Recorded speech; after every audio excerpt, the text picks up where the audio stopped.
ఓం శ్రీమాత్రే నమః. అందరికీ నమస్కారం.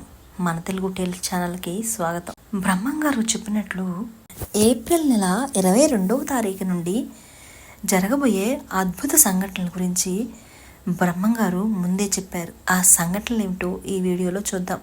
2025వ సంవత్సరంలో జరిగే అత్యద్భుతమైన ముఖ్యమైన సంఘటనలను బ్రహ్మంగారు ముందే చెప్పారు. ఈ 5 భయంకరమైన సంఘటనలు ఈ రోజుల్లో కాలం గడుస్తున్న కొద్దీ బ్రహ్మంగారు తమ కాలజ్ఞానంలో చెప్పిన విధంగా ఎన్నో విషయాలు జరుగుతూనే వస్తున్నాయి. మరికొన్ని రాబోయే రోజుల్లో ఖచ్చితంగా జరగబోతున్నాయి. నిజం చెప్పాలంటే బ్రహ్మంగారి కాలజ్ఞానం ఒక్కసారిగా చెప్పలేదు. కొన్ని సందర్భాల్లో కొన్ని చెప్పడం జరిగింది. ముఖ్యంగా ఏప్రిల్ నెల 22వ తారీఖు నుండి జరగబోయే 5 సంఘటనలను ఈ వీడియోలో చూద్దాం. ప్రపంచ దేశాల్లో కల్లోలం విజృంభిస్తుంది. యుద్ధాల కారణంగా బంగారం, ముడి చమురు ధరలు ఆకాశం అంటుతాయి. దీంతో సామాన్యులకు అందుబాటులో లేకుండా పోతాయట. యుద్ధాలు ప్రజల మధ్య వైరంతో దేశాలు విరవెల్లాడుతాయట. ఒక పక్క ప్రజలు తుఫాను వరదలతో సతమతమవుతుంటే మరో పక్క ప్రజలు చుక్క నీరు కూడా లేకుండా అవస్థ పడుతూ ఉంటారట. వింత పొగడలతో అగ్రరాజ్యం చులకనైపోతుందట.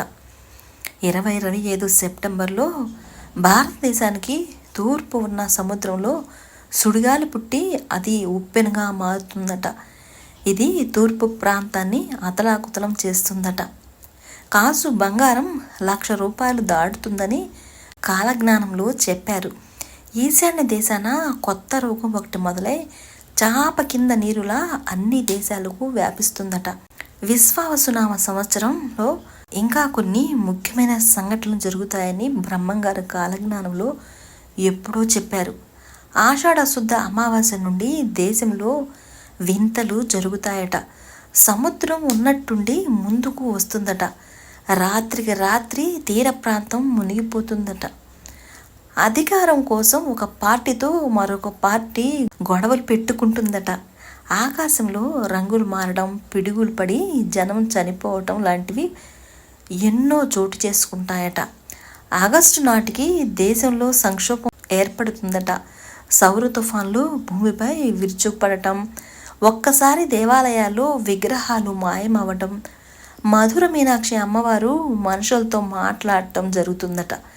శ్రీశైలం మల్లన్న శ్రీశైలాన్ని విడిచి వింధ్య పర్వతాలకు వెళ్ళిపోవడం జరుగుతుందట. తిరుమల వెంకన్న భుజం అదరడం వంటివి ముఖ్యంగా జరుగుతాయని బ్రహ్మంగారు కాలజ్ఞానంలో రాశారు. అంతేకాకుండా బ్రహ్మంగారు కాలజ్ఞానం గురించి చాలామందికి తెలుసు. భవిష్యత్తులో ఆయన ప్రస్తావించిన ఎన్నో సంఘటనలు ప్రత్యక్ష సాక్ష్యంగా మన కళ్ళ ముందు కనిపిస్తున్నాయి. వర్తమానంలో ఎన్నో వింతలు, మరెన్నో విశేషాలు కనిపిస్తున్నాయి. అయితే బ్రహ్మంగారు చెప్పినట్లు భవిష్యత్తులో యుగాంతం ఎప్పుడు జరుగుతుందో అని కొన్ని విషయాలను క్రోడీకరించారు. బ్రహ్మంగారి లెక్కల ప్రకారం యుగాంతం 2025లో జరుగుతుంది అంటుంటారు. అంతకుముందే కొన్ని ధరిత్రి అంతానికి సూచనలు స్పష్టంగా కనిపిస్తున్నాయట. నిజానికి బ్రహ్మంగారు కాలజ్ఞానాన్ని ఒకేసారి చెప్పలేదు. వేరువేరు వ్యక్తులకు వేరువేరు సార్లు చెప్పారు. అంతేకాకుండా చాలా భాగాన్ని ఒకే చోట పాతిపెట్టారు. దాని మీద చింత చెట్టు కూడా వచ్చింది. ఆయన దాన్ని ఎందుకు పాతిపెట్టారనే దానికి ఇప్పటి వరకు జవాబు లేదు.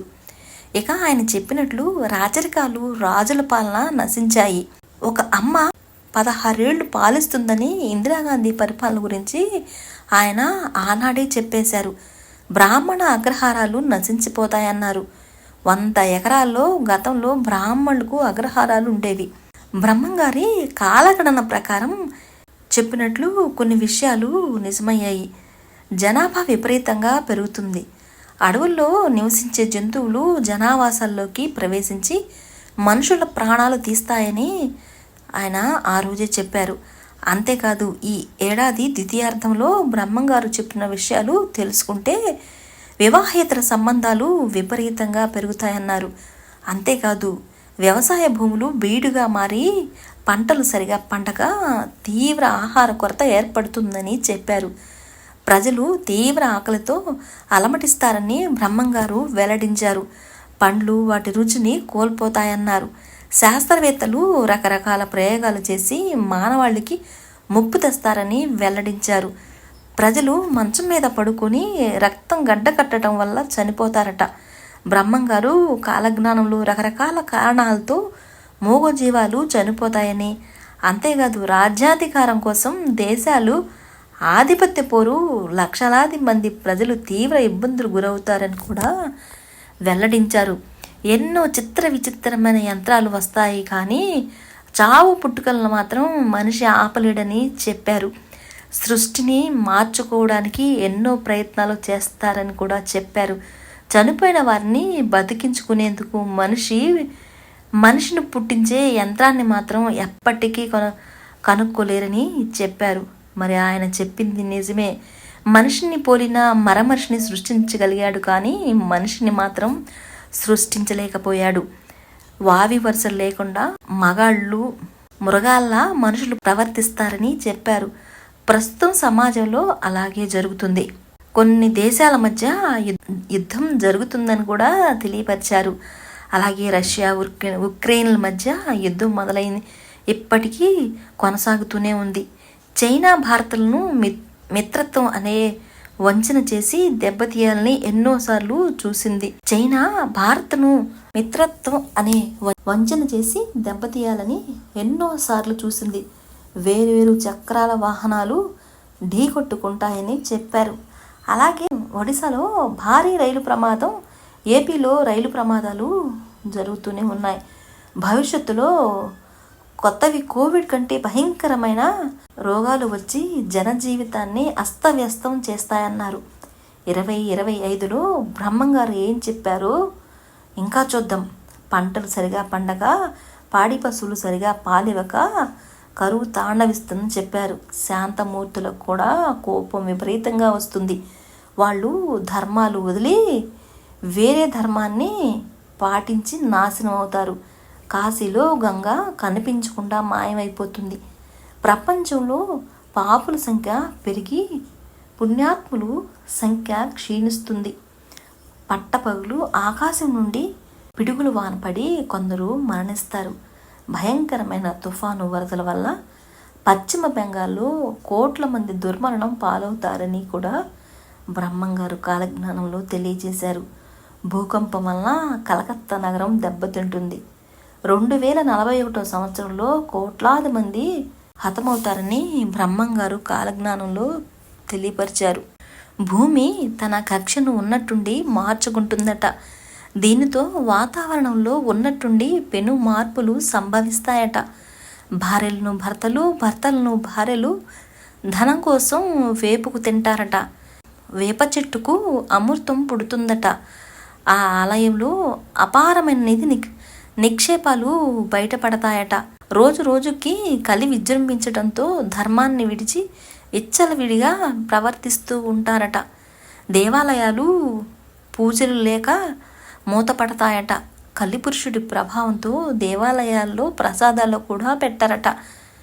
కలి ప్రభావం రోజు రోజుకు పెరిగిపోవడంతో తను వీరభోగ వసంతరాయల అవతారంలో 100 మూరల ఖడ్గాన్ని ధరించి తెల్లటి గుర్రాన్ని అధిరోహించి పాపాత్ములను చీల్చి చెండాడుతూ పుణ్యాత్ములను రక్షించి ధర్మ సంస్థాపన చేస్తానని బ్రహ్మంగారు తన కాలజ్ఞానంలో వివరించారు.